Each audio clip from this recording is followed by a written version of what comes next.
Okay, just a little bit of a quick stamping fix for me, because I've been working on designs for a little bit time now, and I haven't posted a video in a while, which means I haven't really been stamping, because I've been drawing, but I've had this kind of idea of the little kind of whimsical, kind of, you know, man-made or whatever touch of little hanging stars brought into this composition like this. And as I mentioned in the video later on, my son had been working on all these little stars, cutting them out, you know, by hand. I think he was drawing them or something like that, and then cutting them out with scissors, but then he was putting a piece of string in between two stars and sandwiching it and having these strings. I don't know how many he did, 50 or something like that. And he hung them all from the underside of his bunk bed. And so there's all these stars in there, and I took a look at them, I don't know, a couple weeks ago, and I thought, I need to do something like that in a scene like this. So, a scene that I've stamped out a million times in terms of this Lakeside Cove and some kind of little swatchy background in the background, but just this little added touch in here of these little stars, and I just drew them in with a gel pen. And then I took a straight edge and I added all these, you know, lines going up so that they're hanging. You don't have to have them up there, but it adds that little extra bit of whimsical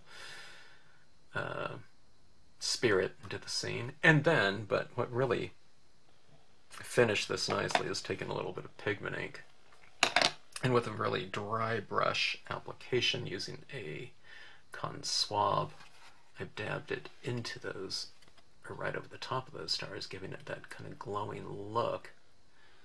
And I do that all the time with when I'm doing scenes like this, but over the top of those kind of big stars, I don't know, I think it looks like they're glowing even more so, with that exaggerated, you know, 5-point star type of thing. So really fun stuff. I think those stars would have looked good, or a couple of them could have looked really good in like a silver metallic pen as well. But I couldn't find it, so I didn't use it. But anyways, all kinds of different possibilities, and just a really fun scene to work on. I enjoyed this one a lot, especially adding the finishing touches on there as far as these hanging stars went. So if you choose to watch it, I hope you enjoy it, and I hope it gives you some good ideas for similar types of, I don't know, layering of kind of a maybe non-realistic type of object within your pieces. Okay? Okay, I haven't posted a video in a while, and that's because I've been working on some new designs, and when I get into that, I don't know, I kind of get, I don't know, engulfed in the entire process that I'm working on a certain design that I'm, I don't know, trying to figure out the, I don't know, the spirit of or whatnot, and I'm starting to see what I'm kind of going after. You know, I'm totally, I don't know, like I said, engaged in the process, and, you know, I don't want to stop, so I'll post some updates of some designs when I get to it, but I've had this kind of idea in my head for a couple weeks now of a little concept, just a twist on some stars, and it was inspired by my son's project.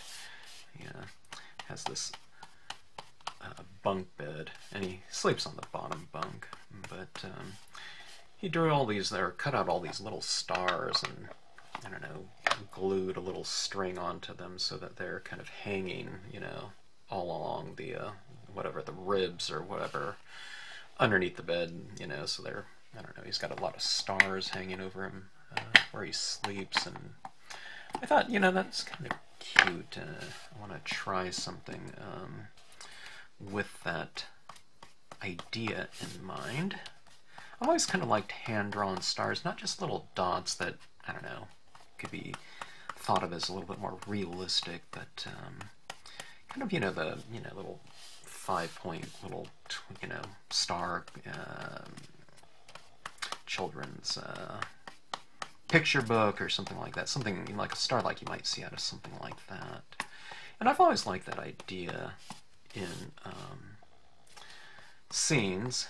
And I don't know, the word I tend to go back to a lot is whimsical, when you do something like that, something that's not quite so realistic, I guess, or whatever, but just kind of has a more spirit of a playful spirit, you might say, and I really like that in scenes. I love children's books.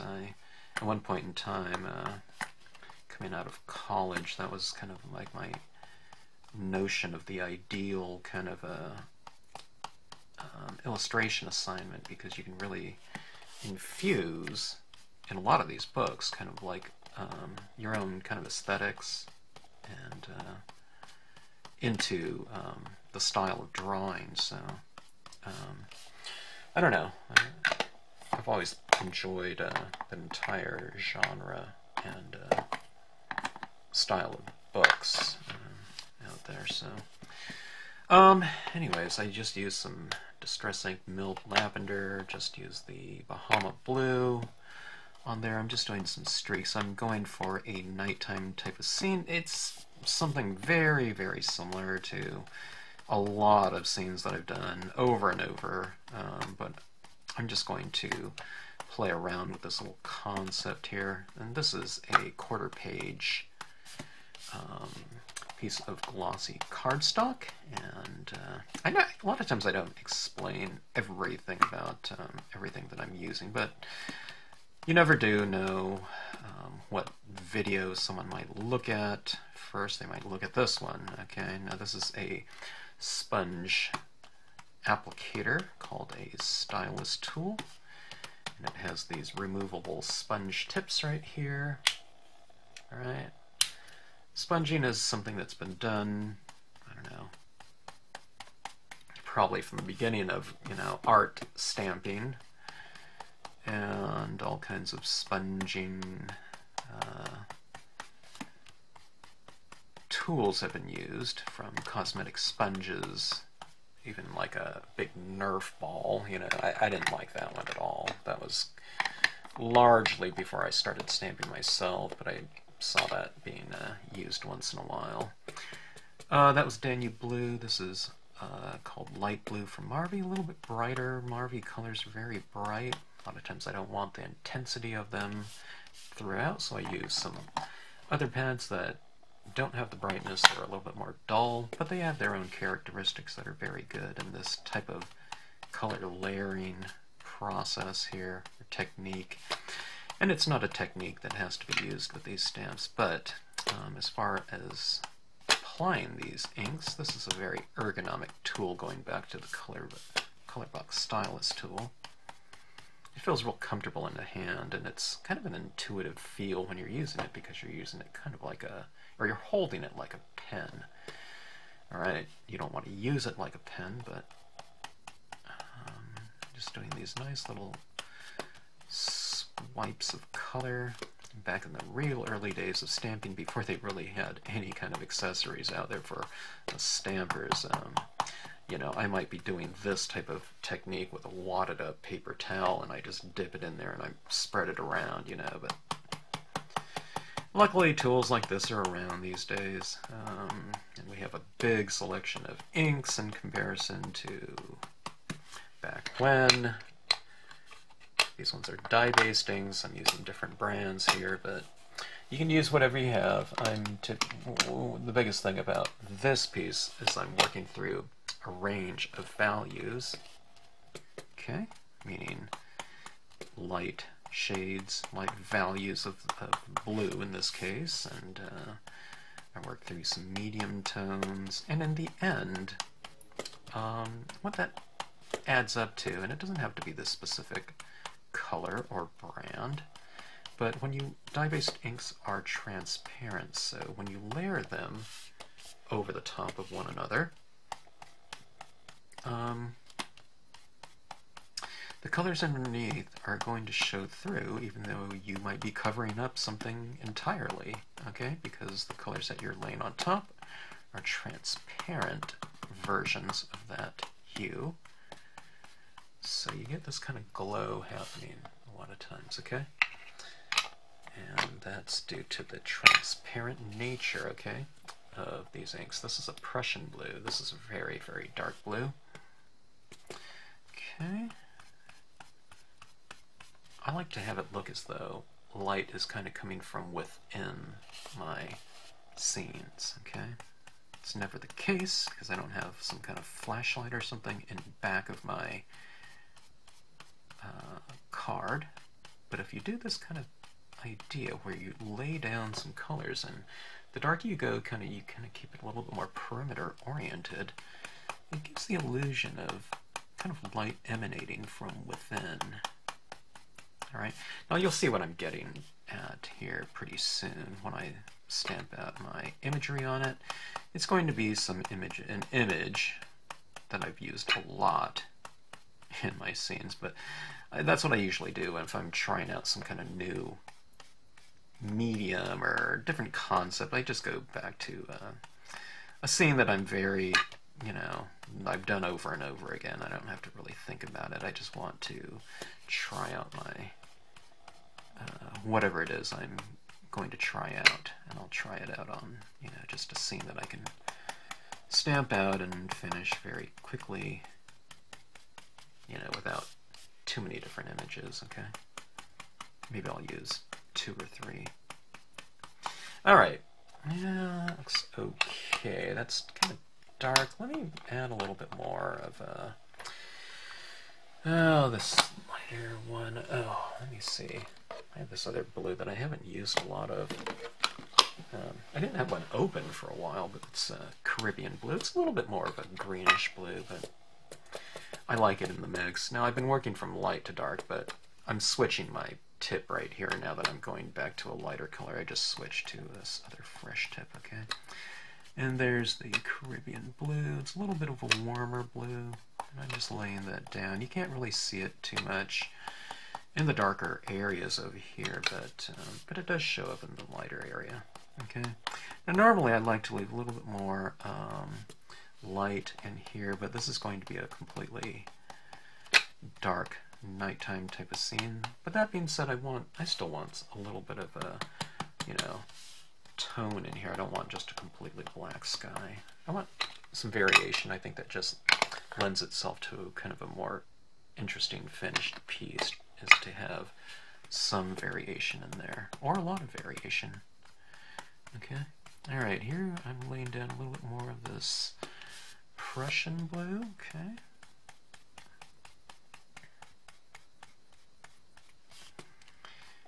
All right. Kind of looks like a northern light type of thing that's happening here. And by the way, this is the same technique that I do use in the Northern Lights type of scene or setting. Putting these streaks down like this. Color, of value, within a given color scheme. Okay, now let's see. I think I'm going to use black here. I'm talking about a nighttime type of sky. I do like the inclusion of black,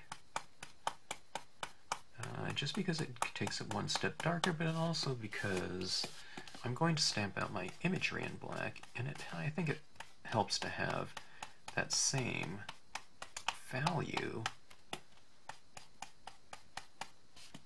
used in the color applications. Okay, now I'm doing my color applications first here in this case, because the scene that I'm going to be using is, for the most part, it's really strongly based in silhouette and solid shape. Okay, so I can stamp it right over the top of this and it'll be fine. Okay, so I don't need to really know about specific areas for color or something like that. If I did need to know specifics, then I would stamp out the imagery first and I would color in right over the top of it. And you'll see that image here in a a minute. I'm almost done here. One of the little tips here is, you know, however light you want your interior to look, or wherever the lightness might be in your scene, card, whatever, the darker you take, you know, I was about to say perimeter. It doesn't have to be the perimeter, but for me it usually is, and it usually comes in the form of this kind of vignette type of look. Alright, now, is that dark enough? Maybe, let me use a little bit more of this number 3. This is just called blue. I have this word stamp that I'm contemplating using in my scene, and I'm thinking about stamping it out in white over dark, so if I want it to stand out, I have to make the dark, you know, a little bit darker, I think, so let's do that.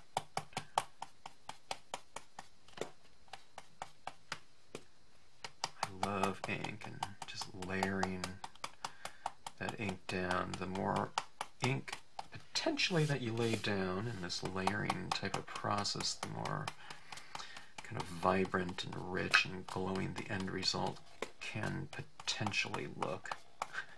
Sometimes, yes, it gets a little bit muddy looking, but that's when I kind of add a stronger perimeter, you know, that black on the outside, and it kind of looks fine in the end. Plus, when you stamp something over the top of this kind of swatchy background, I don't know, everything comes together. I've seen people use, you know, do stuff like this, and it has all this texturing going on back there, but once you stamp a scene over it, it all kind of makes sense and comes together.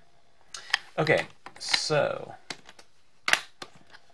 this is the Lakeside Cove stamp, one of my favorite stamps. One of my first stamps that I ever designed for the Stampscapes line, but it's remained one of my favorites. It has everything in it that I want in a stamp, and oh, it can just be used in a really big variety of ways. All of the stamps really can, but this one is one of those that you can, you know, it doesn't matter what's going on in the background. You can stamp it right over the top of it, and it reads very well. It's not completely in silhouette, which I really don't want that either. Just solid, but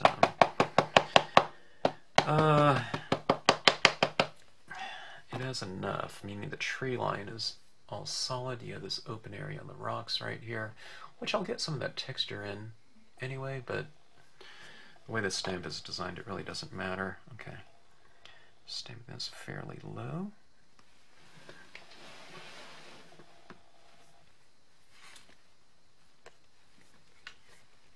Now once I stamp this, I do like to go back in and I like to add a little bit more shading with my stylus tool and the black.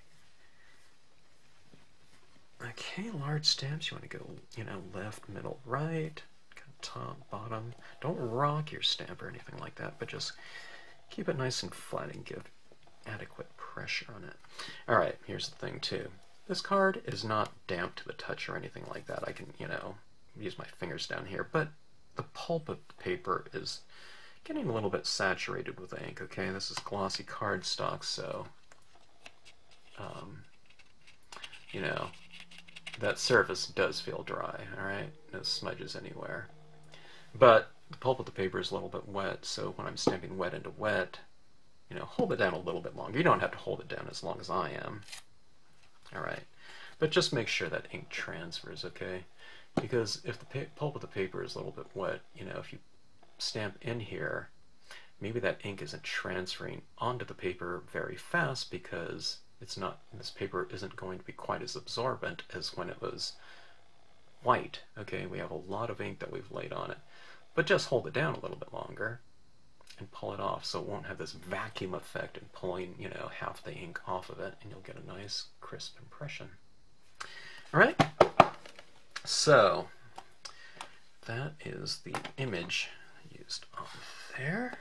Okay, now I like to go in and I like to anchor this scene this image into the scene a little bit more, so I'll add a little bit more black here. This image is still pretty wet though, so I make sure I don't kind of smear it, okay? But you can see I'm kind of adding a little bit of this darkness down here in the shadows, right? And there are shadows and reflections on the stamp, so all I'm doing is reiterating that, okay?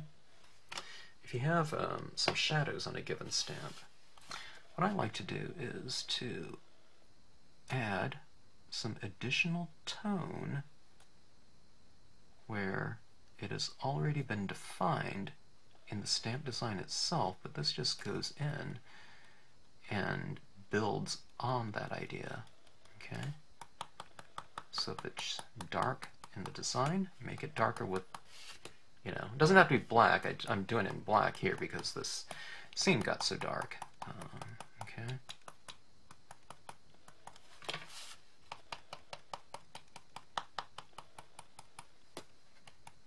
Okay, I'm just kind of adding in this a little bit, you know, stronger kind of vignette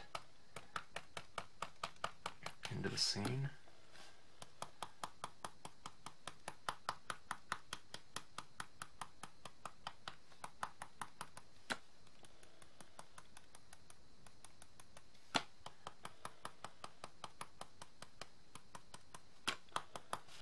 Alright, a little bit stronger up here, and plus the paper is, you know, it's kind of setting around here, it's kind of drying a little bit more. Sometimes the things aren't just getting very much darker, and it's because you're kind of going wet into wet, okay? But as it sets up a little bit longer, you can see it kind of is allowing me to transfer more of the ink off of the wand here and onto the card. Very light touch, but just I'm applying it through repetition. That's how I'm avoiding getting these types of shapes everywhere, because I'm not tapping it that hard. I'm tapping it like this. Okay? So see that right there? When you do it like this, is, you know, I'm inking it up right here, but you can get a very light touch like that, okay? When people try to force it and go faster, you know, they start getting these types of things on their card, okay? But as I'm doing this, I'm just lightly dabbing it, and see how I'm staying in one area, and then I'm blending that in. I'm kind of moving it around a little bit, okay? And that way you got kind of a nice transition. It's a nice kind of diffused look, okay? I know we're all kind of, you know, anxious to, you know, get our card to the point that we have in mind, but if it involves kind of a darker area and the application of ink, don't rush it, okay? It comes out much smoother this way, and it saves you time by not rushing it, because if you start getting these types of things, then you kind of have to blend those in, and blending in those types of things takes a lot longer to do than just never having them, you know, to begin in the first place.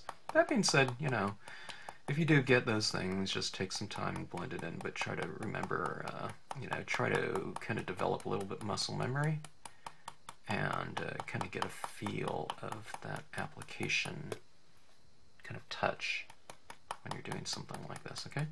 All right, now remember, Stampscapes is not a, you know, a technique. This is just, you know, my tips on this particular technique, or medium, okay? Dye-based inks, glossy paper, lots of layers.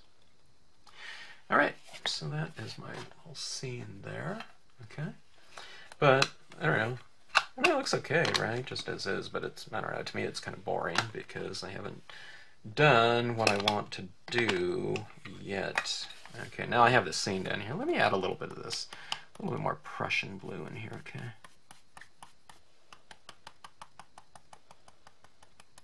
I want to put a stronger kind of, I don't know, kind of a lid on the top of this scene, I thought. Okay. Now I have to take my own advice and not rush it. This Prussian blue is not only is it very dark, it's a very thin ink, so it's easy to get, you know, those types of, you know, shapes in there if I'm not careful, okay? I mean, I'm not being real careful, you can see, but here, but you know, reasonably so, or at least conscientious, okay? Okay, there we go. Nice top on that. Okay, now this is what I'm going to do. Or should I stamp my word stamp right now? When is it darkest? We see the star. I think starlight, star bright for star. I see that. That sounds like a, a nice saying for this kind of more children's booky type of application of these stamps here. And I am not one of those people that are too careful about my placement of things. If this comes out a little bit crooked on here, I don't know, I mean, taking the time to, position it isn't going to take that much time, but it's usually more time than I care to give even so, and I just kind of go for it here. Alright, so let's see, I want a white ink that's going to be nice and opaque, or kind of opaque. Closer to opaque than translucent, let me just say. And one of the inks that's really good for that is the Brilliance White. It's a little bit more opaque than, say, Colorbox inks or the Hero Arts one from what I've found. Okay, so let's go for the Brilliance. It's a very fast drying, relatively speaking, pigment ink. Okay, let's zoom out here. Like I said, I'm not real super careful about my placement. Nonetheless, let's do a test print on this scratch piece of paper right here. Yeah, let's see. I'm trying to find a piece of that right there is a little bit three-dimensional. That splatter. So, okay. Hoping I don't get too much ink on this. It's a brand new pad for the most part, so. Alright, let me see.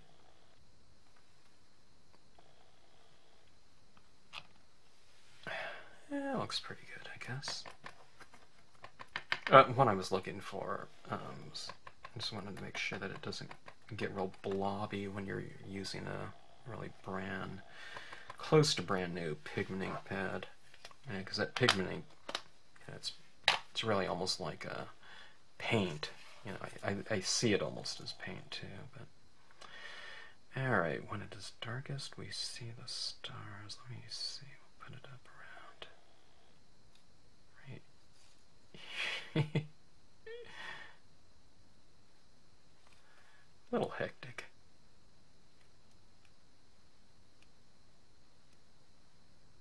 Okay.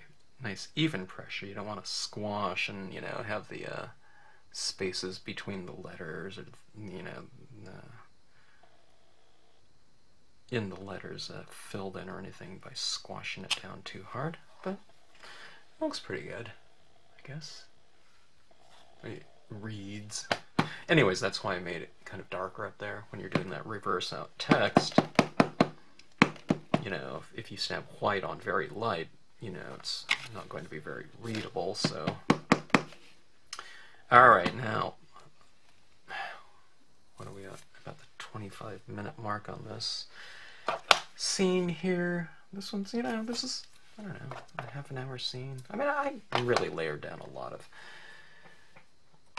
blue ink on there. You don't have to use so much. And I mean, you can even do this scene on a dark navy piece of paper, like a, either glossy or matte paper. You can stamp at the scene, and you have the inherent, background that's blue, right?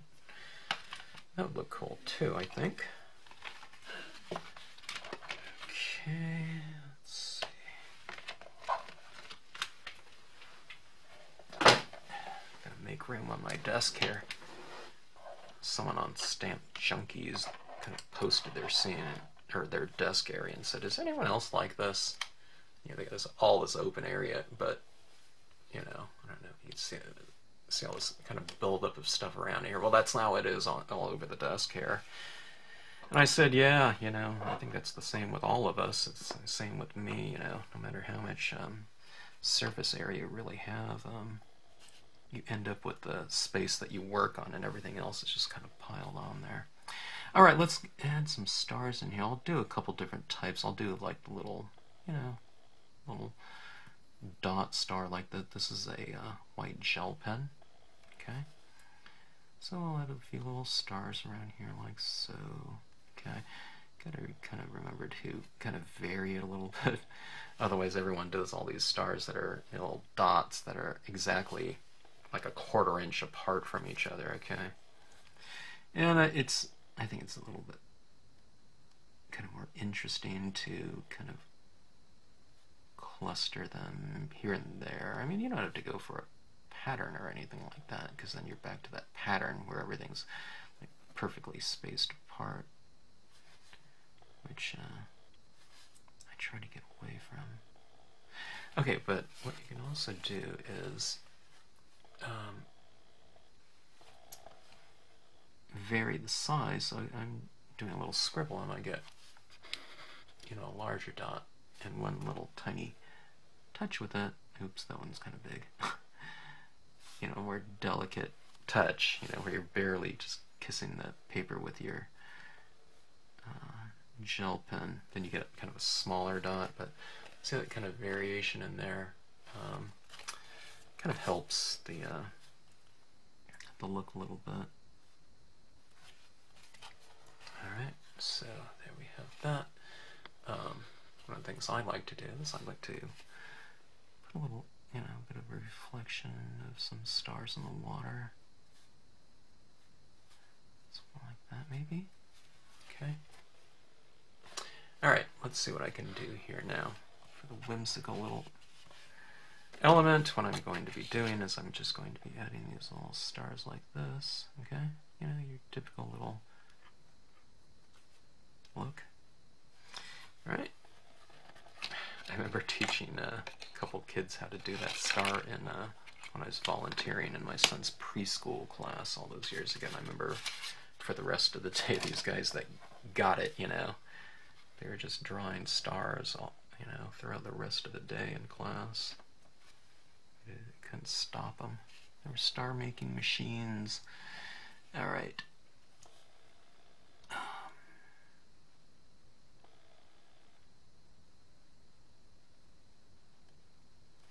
I think that'll be about the right size right there. Okay. This is a 1.0 millimeter gel pen.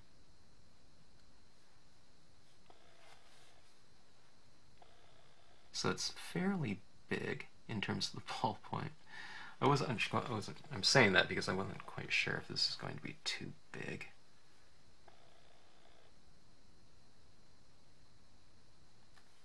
It looks okay though.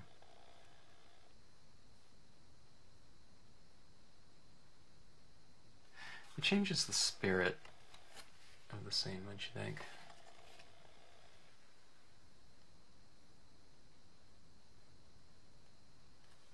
Alright, now I'm not done with these. I'll get to what I'm going to get to after I get them drawn in.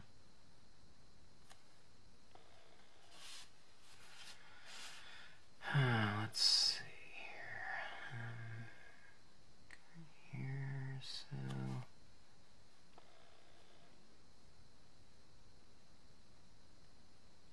these ones I'll probably keep a little bit more kind of predictable as far as their placement goes.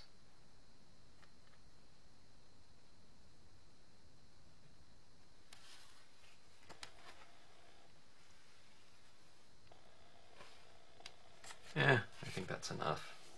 Alright, no, that's not it yet. Okay, let me see. I can use my triangle and T-square, but I couldn't find a bunch of my triangles, so let me see, I'm going to use what a lot of you have on hand. It's a bunch of acrylic blocks, right? Alright, let's see. I need to get a good angle that I'll be able to utilize here. Okay, here. This one's nice and flush, okay? And I'll use that as my kind of T-square.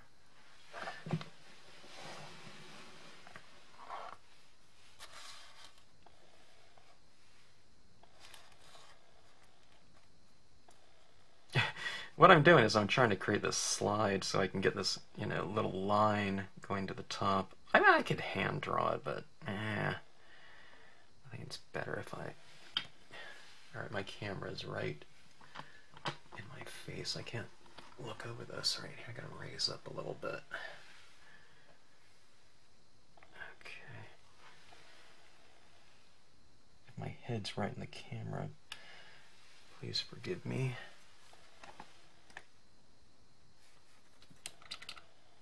Let me switch off. Let me see if I'm not sure if I do. Oh, yeah, let me see if this Signo's working. Some of my other pens aren't working. The 1.0s are working great.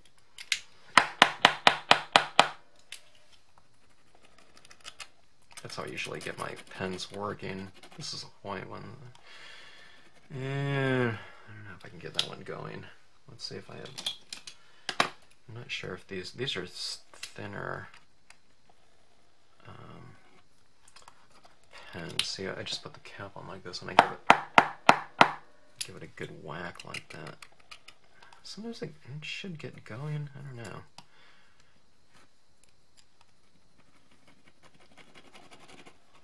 I'm kind of running out of all. Here's another one right here. Third time's the charm. Beautiful. All right. Let's put these out of the way. Okay. Now let's see. I'm going to start at the star and do a line up like so. Okay.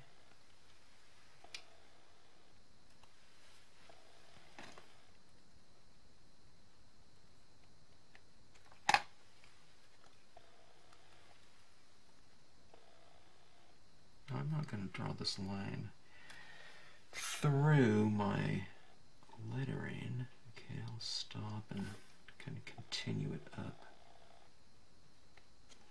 over them. Okay. Yeah, these ones are a little bit on the same plane.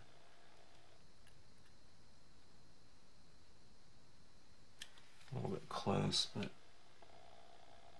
I mean, you don't have to do a little string on every single one, but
these would be fun doing, you know, the stars would have looked good in silver too, I think. Or something like that, like a metallic would have been cool. But this is just like a little test one. Something like that. Start right.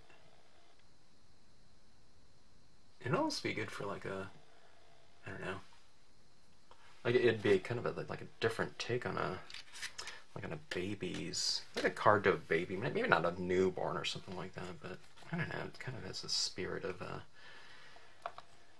you know, I don't know, someone young. If there was more water down here, if you wanted to really kind of play around, you could do a star like that and have the trails going this way, like it's like a mirror reflection of the sky too. Could be interesting.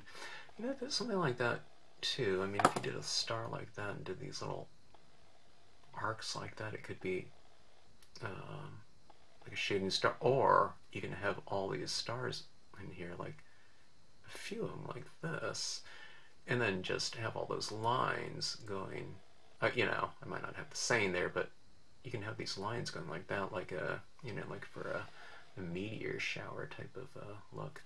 But anyways, okay, let's see. Trying to see where my silver pen is. My silver would look pretty good in here, like I was saying, but okay, let's add in a little bit of, I don't know if I want to do this, but let's, you know, because this is a test. I don't know, every scene's really an experiment for me, but, and why not, you know? You should look at these scenes like doing a lab, you know, or, I don't know, just kind of like an experiment, right? I think that kind of leaves you, kind of puts you in the mindset of, you know, fearlessness and experimentation, as opposed to kind of approaching a scene or, you know, whatever project you're working on and being afraid to make a mistake or something of that sort, okay? Alright, now what I'm doing here, I have a very, you know, limited amount of ink on here, okay? A few little taps and I see, you know, a little diffused bit of pigment ink. If I have a ton of pigment ink, it looks like this. I don't want this, I want that, okay? And let's say some of these little stars are like glow-in-the-dark stars maybe, so I can put a little bit of diffusion around them. It happens very slowly when you have very, very little ink on your tip here, and that's what I want. I don't want a glob of ink, okay? This is another one of those things where sometimes people kind of rush it, and they get these blobs everywhere of white ink. That being said, that can, you know, be removed. Okay, you can just kind of buff it right off. Not the Brilliance, I'm using the Colorbox one, by the way. Okay, but anyways, I like this look here. I think these stars look like they're little glow-in-the-dark stars. You know, those little glow-in-the-dark stars that they sell in those packs, and then you can stick them up in wherever. You can do it in a child's room. I think I did it as an adult, too. Not recently, but I don't know, probably when I was in my 20s.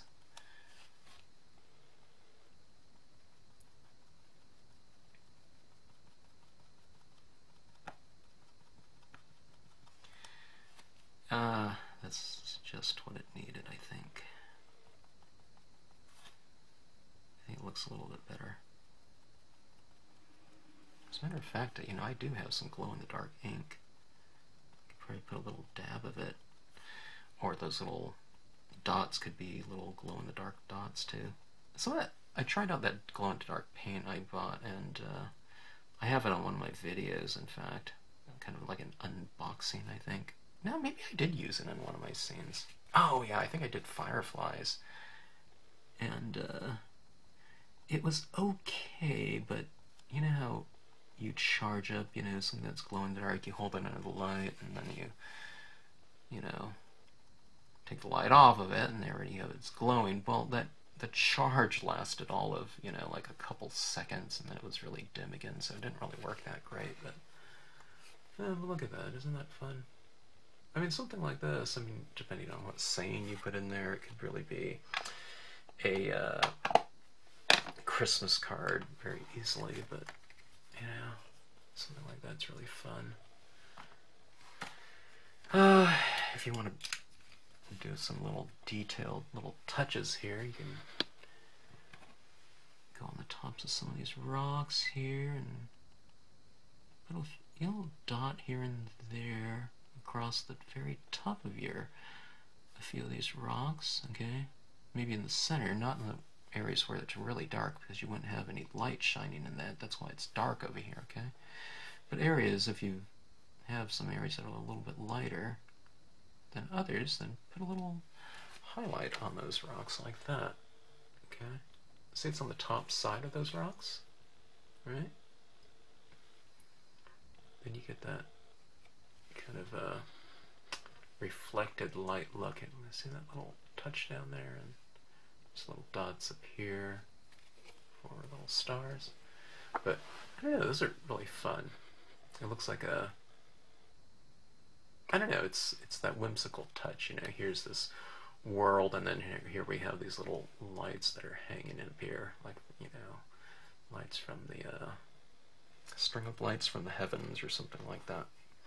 All right, so go in now that we have all these. Like, add a few little final touches here and there, maybe a little bit of a variation with some other stars, perhaps. If you're giving it away, one of the fun things to do is, if you know the person's like birthday, you can kind of secretly add their little constellation, you know, whatever their sign is, or I don't know, something like that. It's always kind of a little fun little thing. It's like a, you know, like a computer programmer might put some kind of hidden thing into the code. It's like your little thing to yourself. It's a little nod, you know.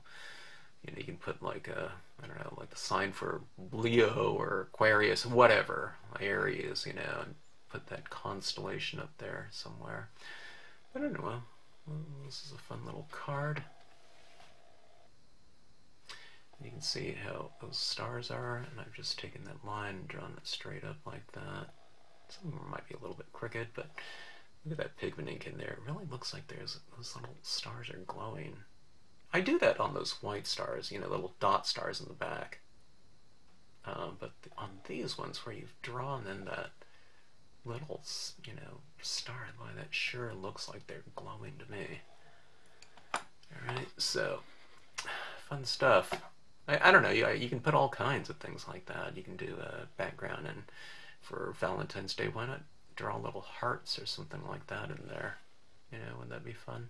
You could do the background in reds or something like that, and pinks, and that would be kind of interesting. So, all right. So, anyways, you know, quick little card.